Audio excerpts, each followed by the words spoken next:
Hello दोस्तों आज मैं डिस्कस करूंगा ये रिपोर्ट और इंडेक्सेस जो पिछले 6 महीने से चर्चा में रहे हैं। अगर आप दोस्तों यूपीपीएससी या फिर किसी भी स्टेट पीसीएस की तैयारी कर रहे हैं या यूपीएससी का जो भी हाल ही में एग्जाम कंडक्ट होने वाला है उसको दे रहे हैं तो आपके लिए ये वीडियो बहुत ज़्यादा इंपॉर्टेंट है। पिछले 6 महीने से जो भी इंडेक्सेस और आपकी रिपोर्ट जो चर्चा में रही हैं उनको नेशनल और इंटरनेशनल दोनों ही प्रकार की मैं रिपोर्ट को दोस्तों और इंडेक्सेस को चर्चा करने वाला हूं। ठीक है, तो दोस्तों बस आपको करना क्या है, चैनल को सब्सक्राइब करना है, वीडियो अच्छा लगे तो उसको लाइक भी करना है। चलिए दोस्तों, पहले मैं बात करता हूं सोशल प्रोग्रेस इंडेक्स के बारे में। दोस्तों इसको जारी कौन करता है? इसको जारी करता है institute for competitiveness and social progress imperative. ये दोस्तों इकोनॉमिक एडवाइजरी काउंसिल को सीधा रिपोर्ट करता है जो कि प्राइम मिनिस्टर के अधीन आता है। दोस्तों ये 12 कंपोनेंट के आधार पर इसको मेजर किया जाता है और बेसिक दोस्तों 3 कंपोनेंट के आधार पर ये मेजर किया जाता है। जैसे अगर मैं बात करूं बेसिक ह्यूमन नीड, जो किसी राज्य की जो नीड है, बेसिक जो नीड है उनको देखता है। फाउंडेशन वेलबींग, वहाँ पर जो रहने का और दोस्तों जो रोजगार के अवसर किस प्रकार के हैं उस राज्य के अंदर, वो सब चीज़ें मेजर इसके द्वारा की जाती है। पंडिचेरी दोस्तों इसमें पहले पायदान पर है और दूसरे पायदान पर लक्षद्वीप, तीसरे पर गोवा। वहीं अगर मैं दोस्तों इनकी लास्ट पायदान की बात करूं, झारखंड और बिहार इसमें लास्ट पायदान पर आते हैं। 31वें पायदान पर दोस्तों उत्तर प्रदेश आता है। ये बातें हैं दोस्तों सोशल प्रोग्रेस इंडेक्स के बारे में, जो कि स्टेट के बारे में ये बताता है कि वहाँ पर कैसी प्रोग्रेस हो रही है समाज को लेकर। ठीक है, अब दोस्तों अगले इंडेक्स से अब अगली रिपोर्ट के बारे में बात करते हैं। ये दोस्तों एनुअल स्टेटस रिपोर्ट है, annual status of education report, जिसको आप एशर भी कह देते हैं। ये हर साल जारी की जाती है। ये दोस्तों बताती है कि किस राज्य में किस प्रकार का जो एजुकेशन स्तर है वो कैसा है। साथ ही साथ दोस्तों ये रिपोर्ट ये भी बताती है कि वहाँ पर क्या कितना मतलब कितने बच्चे इनरोल हुए हैं उस राज्य के अंदर। अगर मैं टोटल पूरे भारत की बात करूं दोस्तों 5% अधिक हुए हैं इस बार। 2021 में दोस्तों 78% बच्चों ने इनरोल किया था और इस बार दोस्तों 83% बच्चों ने इनरोल किया है। ये दोस्तों ये रिपोर्ट ये बताती है। ये मेजर की जाती है दोस्तों, इनको इस पर जो सर्वे किया जाता है 720 विलेज और 24 डिस्ट्रिक्ट पर सर्वे किया जाता है। साथ ही साथ 28,196 बच्चों को 3 ईयर से लेकर 16 ईयर के बच्चों पर यह रिपोर्ट का सर्वे होता है। ये तो हुई दोस्तों एसर रिपोर्ट की बात। अब दोस्तों मैं बात करता हूं एनुअल डेथ पेनल्टी रिपोर्ट। ये दोस्तों रिलीज होती है नेशनल लॉ यूनिवर्सिटी के द्वारा। साथ ही साथ दोस्तों ये बताती है कि किस राज्य के अंदर कितनी डेथ पेनल्टी यानी कि कितनी उम्र कैद की सजा किस प्रकार से दी गई है। ठीक है, ये दोस्तों पूरे ओवरऑल अगर मैं भारत की बात करूं, इसमें 2021 में 490 लोगों को उम्र कैद की सजा दी गई थी। अगर 2022 की मैं बात करूं तो 539 लोगों को इसमें डेथ पेनल्टी यानी उम्र कैद की सजा दी गई थी। पिछले साल के मुकाबले लगभग 50 ज़्यादा।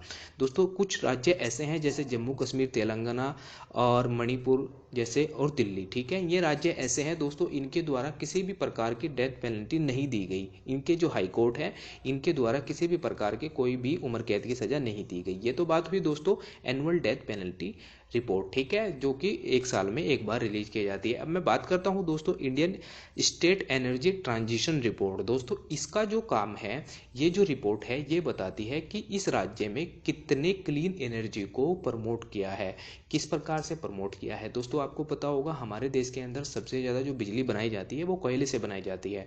साथ ही साथ दोस्तों ये रिपोर्ट ये बताती है कि कौन राज्य ऐसा है कि जो क्लीन एनर्जी को लेकर इनिशिएटिव है और प्रतिबद्ध है। दोस्तों कर्नाटक और गुजरात राज्य ऐसे हैं जो टॉप 5 मतलब टॉप पर रहते हैं कि ये राज्य ऐसा काम करते हैं। जैसे मैंने आपको बताया अभी कि जो हमारे देश के अंदर सबसे ज़्यादा जो बिजली बनाई जाती है वो कोयले से बनाई जाती है, उसका अल्टरनेटिव ढूंढते हैं क्लीन एनर्जी का। जैसे आपको पता होगा क्लीन एनर्जी कौन सी है, जो कार्बन एमिशन ना करे। जैसे अगर मैं बात करूं जैसे फोटोवोल्टिक सोल है जो कि सूर्य से ऊर्जा प्राप्त करते हैं, सूर्य से बिजली बनाते हैं। पवन ऊर्जा है और दोस्तों साथ ही साथ हमारी ग्रीन हाइड्रोजन है। तो ये दोस्तों ऐसी चीज़ें हैं जो कि अल्टरनेटिव हैं किसका, कोयले से ना बिजली बना के हम इन चीज़ों से बिजली बनाते हैं। तो दोस्तों ये रिपोर्ट ये प्रकाशित करती हैं, ये चीज़ें सामने लाती हैं स्टेट की। इनको रिलीज कौन करता है दोस्तों, ये रिलीज की जाती है दोस्तों institute for energy economics and financial analysis, amber के द्वारा इसको रिलीज किया जाता है। ठीक है, 16 स्टेट में दोस्तों इसको एनालाइज किया जाता है और 90% India annually power requirement of आपको इसके अंदर देखने को मिलती है। ये तो बात हुई दोस्तों हमारी नेशनल रिपोर्ट जो कि इंडेक्सेस, नेशनल रिपोर्ट और इंडेक्सेस हैं। अब दोस्तों इंटरनेशनल लेवल पे मैं बात करता हूँ। UN rank Namami Gange project in world top 10 initiative. हमारा दोस्तों एक इनिशिएटिव है नमामि गंगे प्रोजेक्ट। यूएन के अंदर दोस्तों, वर्ल्ड के अंदर हमने इसको 10th पोजीशन पर रखा है। यूएन के द्वारा दोस्तों इसको इनिशिएटिव को इतना ज़्यादा अप्रिशिएट किया गया है कि उसको 10 पोजीशन पर रखा गया है। दोस्तों टोटल 70 देशों के 150 लगभग इतने इनिशिएटिव है जो कि पूरे दुनिया में चल रहे हैं। तो दोस्तों भारत के अंदर एक नमामि गंगे प्रोजेक्ट है जो कि हमें क्या करता है, जो 2014 में इसको रिलीज किया गया था। और इसको दोस्तों क्या कार्य है, ये पोल्यूशन और कंजर्वेशन करता है गंगा का। ठीक है, तो दोस्तों ये जो प्रोजेक्ट है नमामि गंगे जो प्रोजेक्ट है, इनिशिएटिव है, इसको दोस्तों यूएन के द्वारा टॉप 10 की लिस्ट में रखा गया है। तो इंपॉर्टेंट है दोस्तों हमारे लिए, ये कहीं ना कहीं क्वेश्चन में आपको जरूर पूछा जाएगा। अब दोस्तों इसको रिलीज कौन करता है, इनिशिएटिव प्रोजेक्ट को ये रिलीज करता है दोस्तों यूनाइटेड नेशन। ठीक है, अब दोस्तों इसमें मैं बात करता हूँ ग्लोबल फूड सिक्योरिटी इंडेक्स। आपको पता होगा दोस्तों हम एक प्रोग्राम चलाते हैं एनएफएस से, मतलब नेशनल फूड सिक्योरिटी एक्ट के तहत हम दोस्तों अपने नागरिकों को फूड प्रोवाइड कराते हैं 5 किलो अनाज 1 यूनिट 1 महीने के अंदर। यह भी आपको पता होगा 75% दोस्तों रूरल एरिया से और 50% दोस्तों हमारा अर्बन एरिया से आता है। टोटल अगर पॉपुलेशन की बात करूं 67% हम अपनी जनसंख्या को, हम अपनी नागरिकों को 67% नागरिकों को हम दोस्तों फूड प्रोवाइड कराते हैं। किसके माध्यम से, पीडीएस के माध्यम से। ठीक है, ये रिपोर्ट दोस्तों स्टेट के बताती है कि इस देश के अंदर किस प्रकार की फूड को सिक्योरिटी दी गई है और किस प्रकार से वहाँ के जो नागरिक हैं मतलब खाने के लिए नहीं तरसते हैं। तो दोस्तों अगर मैं बात करूँ भारत के अंदर, तो अगर भारत की मैं रैंक की बात करूं, इसमें 68 पोजीशन पर उसको रखा गया है। अगर मैं पिछले साल भारत की रैंक की बात करूं तो उसको 71 पर रखा गया था। इस बार हमने 3 पायदान की बढ़ोतरी की है। दोस्तों ये 11th global food security index है जिसको जारी करता है ब्रिटिश वीकली द इकोनॉमिस्ट। ठीक है दोस्तों, ये भी आपको बातें ध्यान रखनी है। चाइना इसमें दोस्तों 25th पोजीशन पर है, ये भी बातें आपको ध्यान रखनी है। अब दोस्तों ग्लोबल साइंटिफिक पब्लिकेशन एक इंडेक्स है जो कि हमारे ग्लोबल साइंटिफिक पब्लिकेशन के द्वारा रिलीज किया गया है। और साथ ही साथ दोस्तों यूनाइटेड जो हमारे union minister for science and technology Jitendra Singh ji हैं, उनके द्वारा ये रिवील किया गया है कि हमारी जो पोजीशन है इस इंडेक्स को लेकर वो पहले हुआ करती थी 7th, अब दोस्तों इसको बढ़ाकर हमारी जो रैंक हो गई है वो हो गई है 3rd। ठीक है दोस्तों, अगले इंडेक्सेस की तरफ चलते हैं। दोस्तों इसमें आपसे global list of the cuisine यानी कि हमारी जो व्यंजन है हमें जो 5th पोजीशन पर इसको रखा गया है। 5th पोजीशन पर दोस्तों इस प्रकार से रखा गया है कि हमारे जो क्यूजिन है, हमारे जो व्यंजन है वो कितने लोग ज़्यादा उसको पसंद करते हैं। ठीक है दोस्तों, और साथ ही साथ दोस्तों इटली और जो ग्रीक है उसकी जो पोजीशन है वो 1st पोजीशन है। ठीक है दोस्तों, ये भी दोस्तों रिलीज किसके द्वारा की जाती है, टेस्ट एटलस के द्वारा इसको रिलीज किया जाता है। एक है दोस्तों हेन्ने पासपोर्ट इंडेक्स। दोस्तों ये जो पासपोर्ट इंडेक्स है ये इसको हर साल रिलीज किया जाता है। जापान का दोस्तों इसमें 5 सालों से प्रथम स्थान है। और साथ ही साथ दोस्तों इसको रिलीज कौन करता है, इसको रिलीज करता है दोस्तों London based Henley and partner, एक global citizenship and residence advisory firm इसको जारी करती है। भारत की रैंक दोस्तों 85 है। और साथ ही साथ दोस्तों इसका कार्य क्या होता है, दोस्तों ये रिपोर्ट ये बताती है कि इतने देश आपको बिना वीजा के अपने देश में एंट्री देते हैं। हमारे देश को दोस्तों लगभग 59 कंट्री ऐसी हैं जो बिना वीजा के हमारे देश के लोग वहां पर आ जा सकते हैं। ठीक है दोस्तों, ये इंपॉर्टेंट है। पिछले साल के मुकाबले हमारी जो रैंक है इस बार इंप्रूव हुई है। पिछले साल हमारी जो रैंक थी वो थी 87। ठीक है दोस्तों, ये भी बात आपको ध्यान रखनी है। एक है दोस्तों ग्लोबल रिस्क रिपोर्ट जो कि 2023 के भी हाल ही में रिपोर्ट रिलीज की गई है। ये क्या बताती है दोस्तों, ये इन्वायरमेंट के ऊपर रिपोर्ट रिलीज की जाती है। किसके द्वारा, वर्ल्ड इकोनॉमिक फोरम के द्वारा रिलीज की जाती है। एमिशन को ट्रेजेक्ट करती है, मतलब एमिशन देखती है कि कितना एमिशन, कार्बन एमिशन हुआ है। ये सब चीजें ग्लोबल रिस्क रिपोर्ट इसमें देखती है कि कितना रिस्क है दोस्तों, ये सब चीजें इसमें देखती जाती है। अब दोस्तों अगली बात करते हैं, इसमें यूएन वर्ल्ड सोशल रिपोर्ट जो कि मैंने आपको बताई दोस्तों अपने राज्य की कि हमारे देश के अंदर कितने सोशल प्रोग्रेस इंडेक्स हमने जो अभी हाल ही में मैंने उसको बताया था, इसी प्रकार से दोस्तों यूएन के द्वारा एक और रिपोर्ट जारी की जाती है जो दुनिया के देश हैं उनको सोशल को किस प्रकार से वो प्रोग्रेस कर रहे हैं वो बताती है। ठीक है दोस्तों, ये भी बातें आपको ध्यान रखनी है। इसमें क्या बताती है दोस्तों, जो ओल्ड एज हो जाती है किसी देश की कि कितनी हो रही है, वो सब चीज़ें इसमें मेजर की जाती है।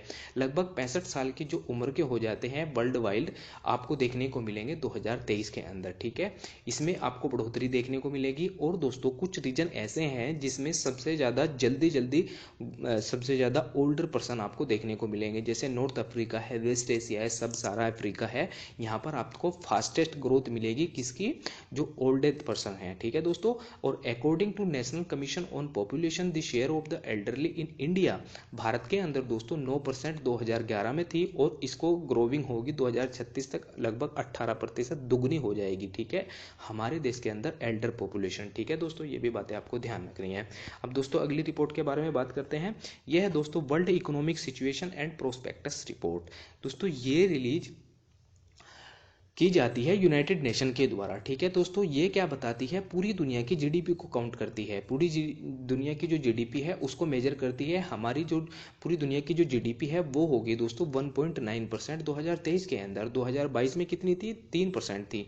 ये घटकर दोस्तों इतनी रह गई है। कारण क्या बताया गया है, कारण बताया गया है दोस्तों ये रशिया यूक्रेन का युद्ध। ठीक है, ये भी बातें आपको ध्यान रखनी है। और दोस्तों अगर मैं भारत की बात करूँ, भारत की अगर बात करते हैं दोस्तों, वह वर्ल्ड इकोनॉमिक आउटलुक रिपोर्ट में मैं आपको बताऊंगा वो सब बातें। ठीक है, ये तो बात हुई दोस्तों इसमें world economic situation and prospectus report किसके द्वारा जारी की जाती है, यूनाइटेड नेशन के द्वारा। अब ये है दोस्तों इसमें इंपॉर्टेंट आपके लिए वर्ल्ड इकोनॉमिक आउटलुक रिपोर्ट। ये दोस्तों क्वेश्चन भी पूछा गया था यूपीएससी के अंदर कि इसको कौन जारी करता है। इसको जारी करता है दोस्तों आईएमएफ यानी कि इंटरनेशनल मॉनेटरी फंड, इसको रिलीज करता है। ये बताती है दोस्तों कितनी ज़्यादा ग्रोथ किस देश की होने वाली है। तो भारत की ग्रोथ को हम पहले मेजर करेंगे।